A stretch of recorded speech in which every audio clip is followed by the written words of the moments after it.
I'm Hugo Disler. I'm from Farming Secrets. So I'd like to introduce David Davidson here, who's he's a worm farming expert for farmers, as well as this system can be adapted for the domestic purpose too, can't it, David? Yes, it certainly can. I guess I'm an expert because only from the point of view that I've been involved with the worms for over 10 years and learned a fair bit about them in that time. But as I look back, I actually was being groomed for being a worm farmer for many, many years prior to that. I was a youth worker by profession and spent probably 40 years working with teenagers that have been involved with the law or at risk of getting into trouble or not being able to cope with the school system.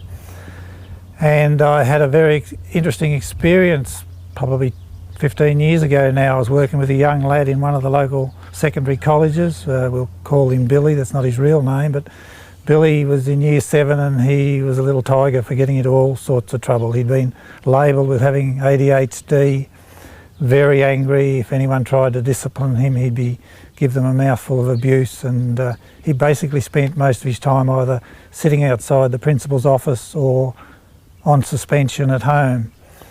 And after I got to know Billy, I decided that I had to talk to the parents and persuaded them to run a little experiment where I would supply him with a month's supply of natural vitamins, colloidal minerals and a very powerful antioxidant.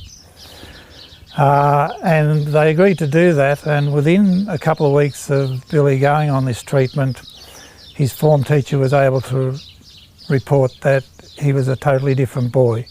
He hadn't been kicked out of class at all for over 2 weeks. He was just a normal teenager. And in fact, one stage the teacher found him in an area of the school which he shouldn't have been, and they thought, oh, here's trouble, I'll have to ask him to move out of here.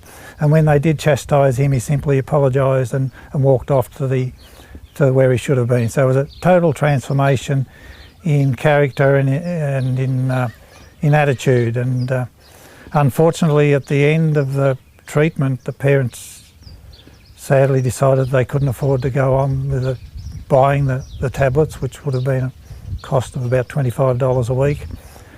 And within 2 or 3 weeks of stopping the treatment, Billy was back to the old Billy, always in trouble. And it was only a short time after that, unfortunately, he left school and then had an uphill battle with only year 7 pass. So I became aware that the link between what we eat and what we do is very important. Of course, we probably should all know this because Dr. Linus Pauling, way back in the 1950s, won a Nobel Peace Prize for his work, and one of the most important things that he said was that there's not any human disease that cannot be traced back to a mineral deficiency. But unfortunately we've sort of haven't listened to that, and we've gone down the path of wanting to use chemical fertilisers, and our food's either sprayed or packed with or processed with all sorts of chemicals, and we live in a society where we can't avoid the amount of chemicals that we're taking into our body, and as a result we see a rapid increase in cancer and Alzheimer's disease, ADHD and a whole lot of other things. So long before I got involved with the worms, I sort of had this background where I knew that we had to be looking at growing healthier food. My hobby was horse training, and I finished up having a lot of horses, a lot of horse manure, so I started converting the horse manure to vermicast and using it on my own paddocks and also selling it at the farmers markets. So now we've been doing the farmers markets for a couple of years, and encourage as many people as we can to look at the waste they've got in their own houses, their food scraps, the newspaper, cardboard, weeds from the garden, all those sort of things. A lot of stuff that we send to landfill which can actually be converted back into healthy, really healthy soil. And what we're going to have a look at now is a number of different ways that we can actually do that. I've actually always wanted to be a farmer, and I've dabbled in pigs and cows and horses and sheep, and it's a bit ironic that I finish up being a worm farmer, which you might say is about as low as you can go. But I'm really passionate about worms because by spreading this message we know that it's more than just a business for us. It's actually doing something significant that's going to hopefully impact on the future of our grandchildren and everyone else. So people can start to understand why we really are passionate about the whole concept of worm farming. Yes, I think that's very important. I think the message is that we can't rely on the government or the experts to give us all the information.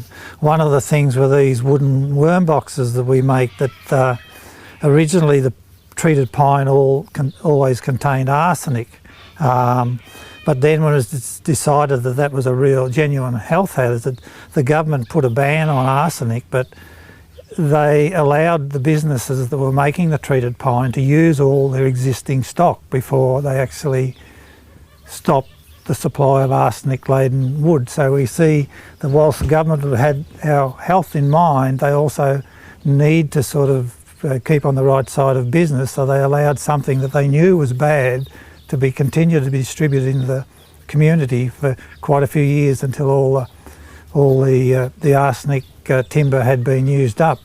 So I recommend to people, what we're finding is more and more educated people and doctors themselves are now starting to say this, and there's books being written by doctors saying, just pointing out the link, and a couple of the greatest links I think we can use is that there's a Dr. Arden Anderson, is an American who's an absolutely brilliant man. He's an army surgeon and he has his own GP practice, but he spends a couple of months of the year going around the world trying to advise people to take responsibility for their own health.